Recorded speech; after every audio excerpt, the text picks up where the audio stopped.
I would like to congratulate GBTI as well for having that relationship with this tournament and with tennis. And I hope that other companies, now that Guyana is changing, that companies know that there is a requirement for that commitment in a long-term way to the country.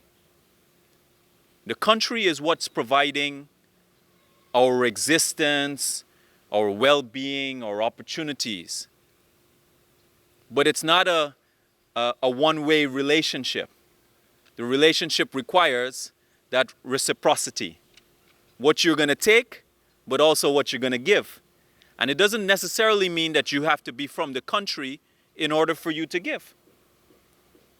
Because you're here. You're getting the opportunity. It also means, though, that you have to give too. But giving is not about losing. It's also about growing. Giving is about growing too. So I want to commend them and I want to encourage all the other companies to be part of that long-term commitment to sport and young people that's necessary for the country to grow. I would like to take the opportunity as I'm here to announce to you that tennis is probably the only sport that, tennis and hockey are the only sports that we haven't launched the academies for. We're waiting for the painting of the courts. We're having some special paint for our courts.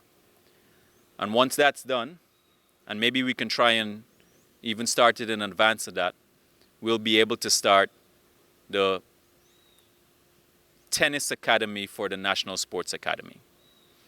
I would like to also encourage the Tennis Association to start to tap into the funding that we are providing for all of the core sports for tournaments.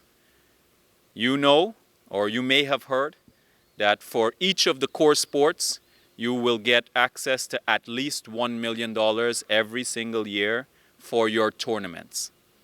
And it's for tournaments, for small tournaments, big tournaments, but that baseline of funding will always be there. And if you can show us that there is larger numbers of participation, which is what the Academy is seeking to achieve, then there will be more funding available.